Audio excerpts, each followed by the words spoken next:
Innal hamdalillah nahmaduhu wa nasta'inuhu wa nastaghfiruh wa natubu ilaihi wa na'udzu billahi min shururi anfusina wa sayyiati a'malina. Man yahdihillahu fala mudilla lahu wa man yudlil fala hadiya lahu. Ashhadu an la ilaha illallah wahdahu la syarika lahu wa ashhadu anna Muhammadan abduhu wa rasuluh. Salawatullahi wassalamuhu ala rasulillah Nabiina Muhammadin sallallahu alaihi wasallam wa ala alihi wa ashabihi wa man tabi'ahum bi ihsanin ila yaumiddin. Wa qala Allah ta'ala ya ayyuhalladzina amanu taqullaha haqqa tuqatih wa la tamutunna illa wa antum muslimun, amma ba'du. Ma'asyiral muslimin, ikhwani fid din rahimani wa rahimakumullah. Kita bersyukur kepada Allah Subhanahu wa taala atas segala karunia dan nikmat-Nya. Kita memuji Allah Subhanahu wa taala dan hanya beribadah kepada Allah, mentauhidkan Allah Subhanahu wa taala, mengagungkan Allah dan meninggikannya, dan tidak menyekutukannya dengan sesuatu apapun. Salawat dan salam kita ucapkan, kita tujukan untuk Nabi kita Nabi Muhammad sallallahu alaihi wasallam. Ma'asyiral muslimin, rahimani Allah wa iyyakum. Kita ketahui bersama bahwa sebaik-baik bekal bagi setiap hamba sebelum bertemu dengan Rabb-Nya adalah dengan bekal ketakwaan. Maka hendaknya kita senantiasa membekali diri kita dengan nilai-nilai ketakwaan dimanapun kita berada, dengan melaksanakan perintah-perintah Allah Subhanahu wa ta'ala dan menjauhi segala larangan-larangannya. Dan ketahuilah bahwasanya salah satu amalan yang paling utama sebagai bekal utama bagi seorang hamba menuju Allah Subhanahu wa ta'ala, hendaknya dia membekali diri dengan melaksanakan salah satu perintah Allah Subhanahu wa ta'ala, yakni ibadah salat. Kita ketahui bersama pula bagaimana keutamaan dan ketinggian ibadah salat di dalam Islam. Terlebih lagi di bulan Ramadan, bagaimana Nabi kita sallallahu alaihi wasallam memotivasi kita semua untuk lebih memperkuat salat kita, memperbanyak ibadah salat ketika memasuki bulan Ramadan. Sebagaimana yang dikabarkan oleh Abu Hurairah radhiyallahu anhu, dia berkata, kana Rasulullah sallallahu alaihi wasallam yuraghibu fi qiyami Ramadan.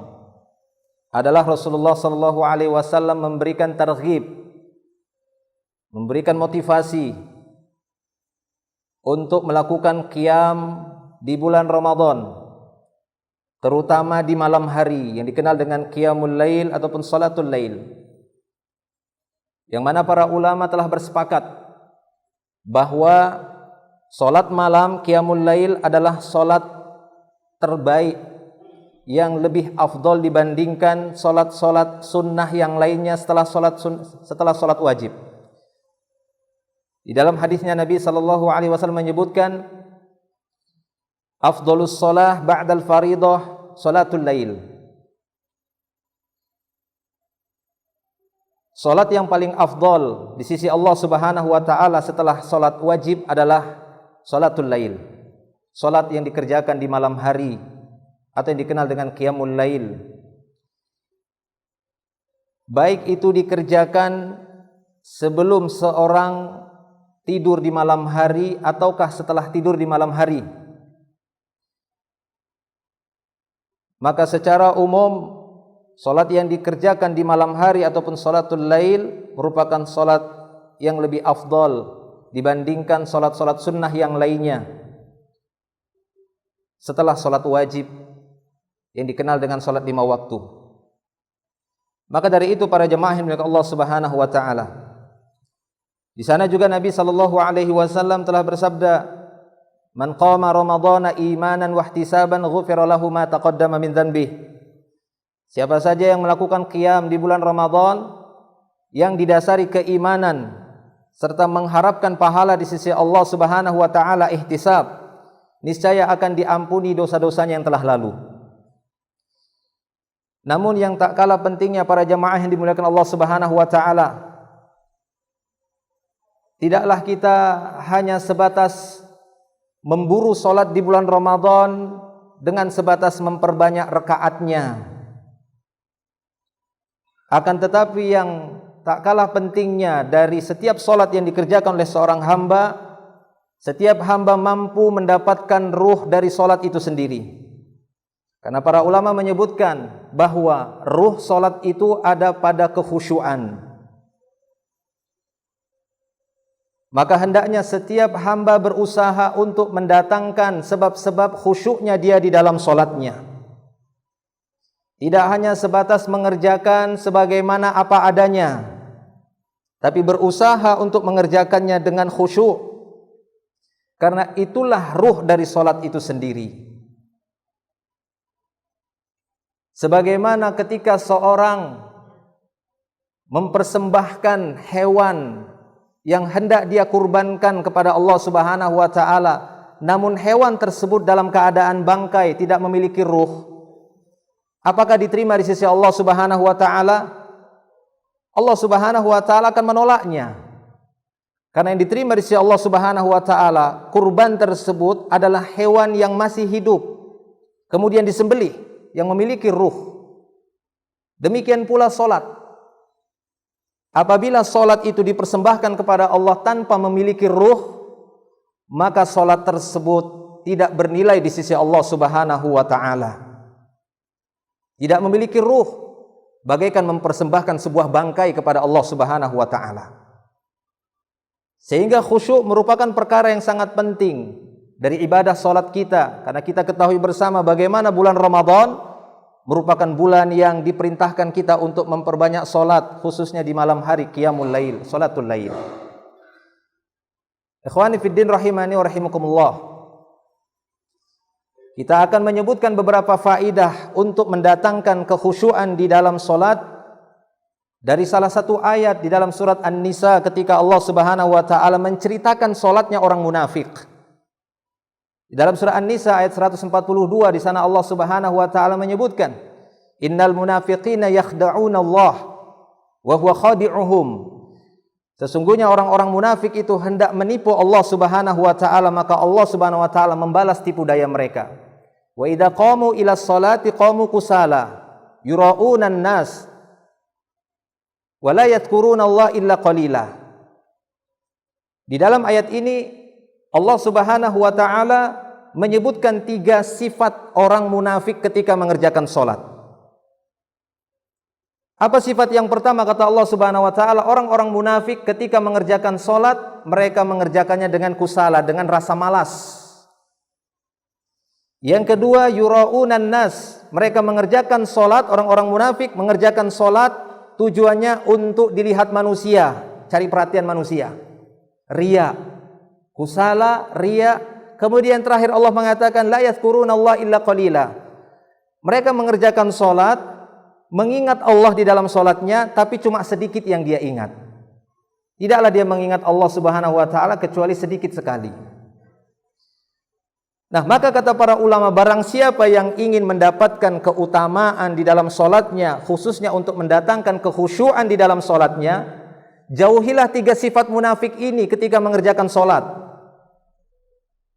Hendaknya setiap hamba yang hendak mengerjakan salat mendatangkan rasa semangat, menjauhkan diri rasa malas. Oleh karena itu banyak kita dapati sabda Rasulullah sallallahu alaihi wasallam memotivasi umatnya untuk berwudu dari rumahnya. Ini sebagai tanda bahwasanya dia semangat untuk mengerjakan salat. Bercita-cita dan berharap mendapatkan kesempurnaan salat. Dia sudah berwudu dari rumahnya, menyempurnakan wudunya, berjalan menuju masjid, berjalan dengan tenang, dan adab-adab yang lainnya yang banyak kita dapati untuk kesempurnaan salatnya di masjid. Maka hendaknya kita mendatangkan lawan dari satu sifat yang Allah Ta'ala sifatkan kepada orang munafik tadi, ketika mereka mengerjakan solat penuh dengan rasa malas. Maka kerjakan solat itu dengan penuh semangat, mengharapkan balasan di sisi Allah Subhanahu wa Ta'ala, mengharapkan ridha Allah Subhanahu wa Ta'ala. Yang kedua, yakni lawan dari riya tadi. Lawanlah rasa riya tersebut yang sering mendatangi setiap orang yang mengerjakan solat. Ketika dia mengerjakan solat, ada rasa keinginannya untuk dipuji manusia, untuk dipandang manusia, untuk dilihat manusia, maka senantiasa luruskan niatnya. Tidaklah seorang mengerjakan solat semata-mata mengharapkan ridha Allah Subhanahu wa Ta'ala, yakni ikhlas. Berusaha untuk ikhlas di dalam mengerjakan solat. Berusaha untuk menjauhi sifat-sifat munafik saat mengerjakan solat, yakni riya. Maka berusaha untuk ikhlas. Yang ketiga, berusaha untuk lebih maksimal, lebih banyak mengingat Allah di dalam solatnya.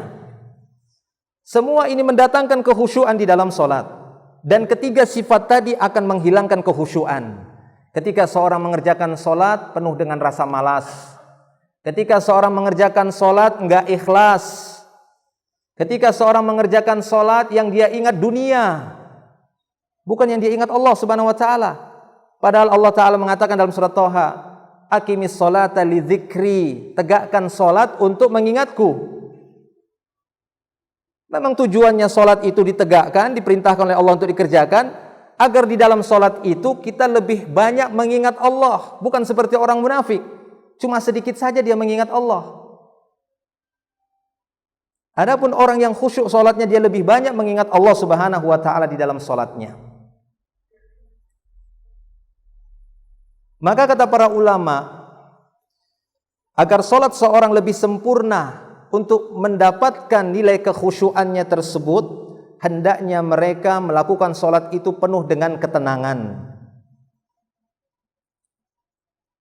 Sehingga dalam hadis Nabi SAW mengatakan, famshu ila shalah wa alaikum bis sakinah wal wiqar wa la tusri'u.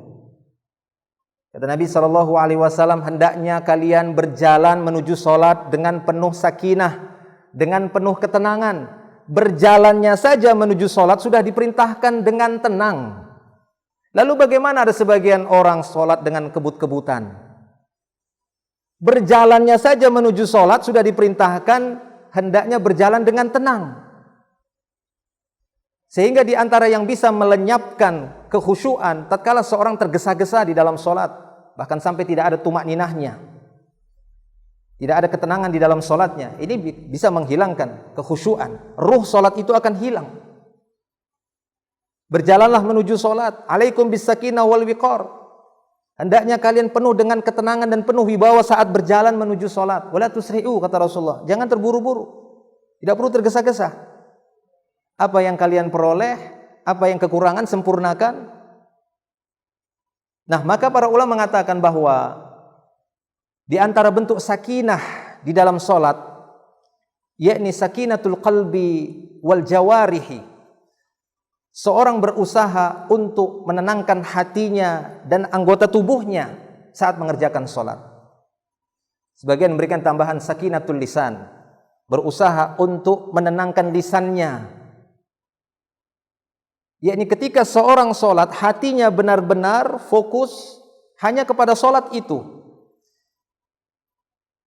Tidak berpikir kemudian berkhayal menuju dunia ke sana dan kemari, karena itu akan mengganggu solatnya dan akan mengurangi kekhusyuannya dan akan mengurangi ruh dari solat itu sendiri. Perhatikan sabda Rasulullah SAW ketika beliau mengajari tata cara wudu. Setelah beliau selesai mengajari wudu, beliau mengatakan, man tawaddo'a wudu'i hadza thumma shalla rak'atain la yuhadditsu fihi ma nafsahu ghufira lahu ma taqaddama min dzanbi.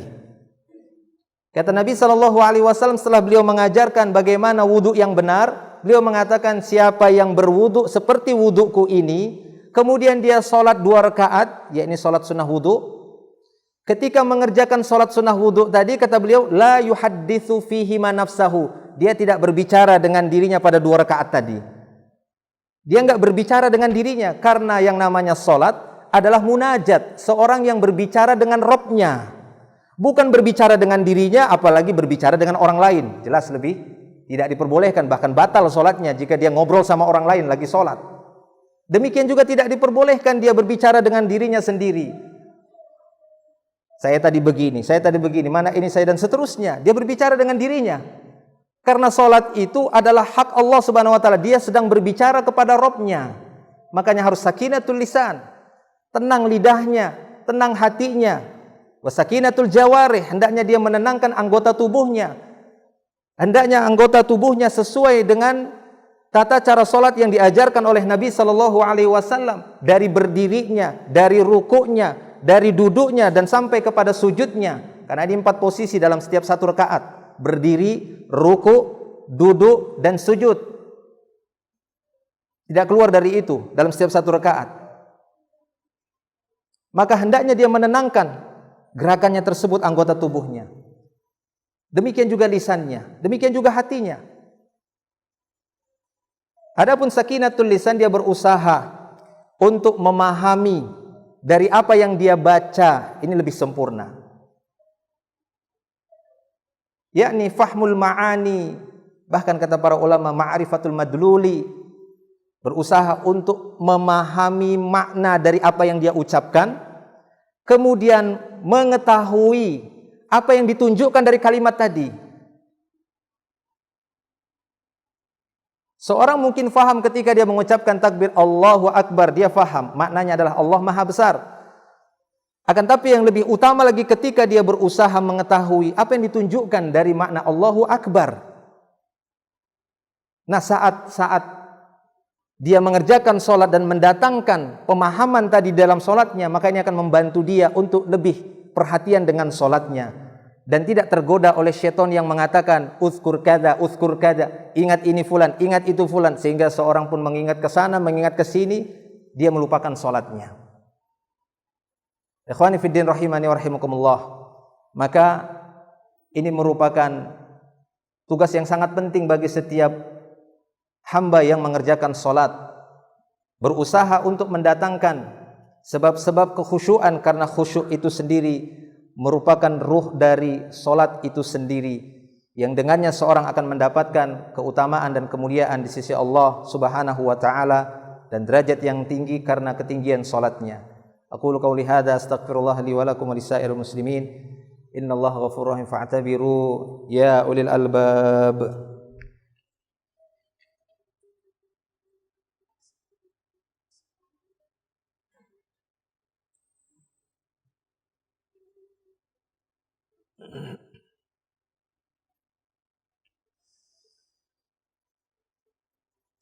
Alhamdulillahi rabbil alamin, wassalatu wassalamu ala asyrafil anbiya'i wal mursalin, nabiyina Muhammadin sallallahu alaihi wasallam wa ala alihi wa ashabi wa man tabi'ahum bi ihsanin ila yaumiddin, amma ba'du. Ma'asyiral muslimin rahimani wa rahimakumullah. Allah Subhanahu wa taala memuji orang-orang yang khusyuk di awal-awal surat Al-Mu'minun. Qad aflahal mu'minun alladzina hum fi salatihim khashi'un. Beruntunglah orang-orang yang beriman, ini mereka orang-orang yang khusyuk di dalam salatnya. Bahkan dengan sebab khusyuan tersebut, pahala yang akan diraih oleh seorang lebih besar di sisi Allah Subhanahu wa taala. Karena Nabi sallallahu alaihi wasallam menyebutkan dalam hadisnya tentang berbedanya antara satu dan yang lainnya di dalam mendapatkan pahala salat itu sendiri. Ada yang mendapatkan kesempurnaan, ada yang mendapatkan setengah, ada yang mendapatkan seperempat, sepertiga, seperlima, sepersembilan, dan seterusnya. Kata Nabi sallallahu alaihi wasallam dalam hadisnya diriwayatkan oleh Imam Ahmad dengan sanad yang sahih, demikian juga diriwayatkan oleh Imam Abu Dawud. Beliau sallallahu alaihi wasallam bersabda, "Innal 'abda la yusalli salat ma yuktabu lahu minha illa ushruha wa tus'uha wa sumunuha wa subu'uha wa sudusuha wa khumusuha wa rubu'uha wa thuluthuha wa nisfuha."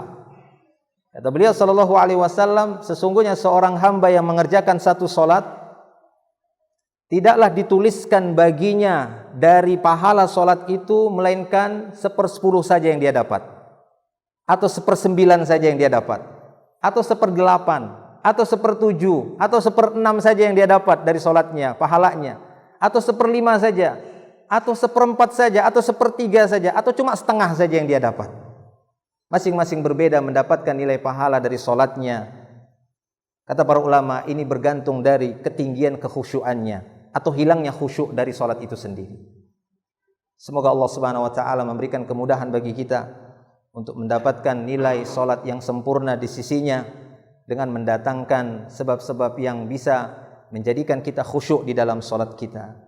Allahumma salli ala Muhammad wa ala ali Muhammad kama sallaita ala Ibrahim wa ala ali Ibrahim innaka Hamidum Majid. Allahumma barik ala Muhammad wa ala ali Muhammad kama barakta ala Ibrahim wa ala ali Ibrahim innaka Hamidum Majid. Allahumma ighfir lana walil muslimin wal muslimat wal mu'minin wal mu'minat al ahya'i minhum wal amwat innaka antal ghafurur rahim. Rabbana zalamna anfusana wa illam taghfir lana wa tarhamna lanakunanna minal khasirin. Rabbana la tuzigh qulubana ba'da idh hadaitana wa hab lana min ladunka rahmah innaka antal wahhab. Ya muqallibal qulub tsabbit qulubana ala dinika wa ta'atik. Allahumma inna nas'aluka al-jannah wa na'udzubika minan nar. Allahumma inna nas'aluka as-sihhah was salamah wal afiyah. Rabbana atina fid dunya hasanah wa fil akhirati hasanah wa qina adzaban nar. Wa sallallahu wa sallama ala nabiyyina Muhammadin wa ala alihi wa sahbihi ajma'in. Akhiru da'wana alhamdulillahi rabbil alamin. Aqimus shalah.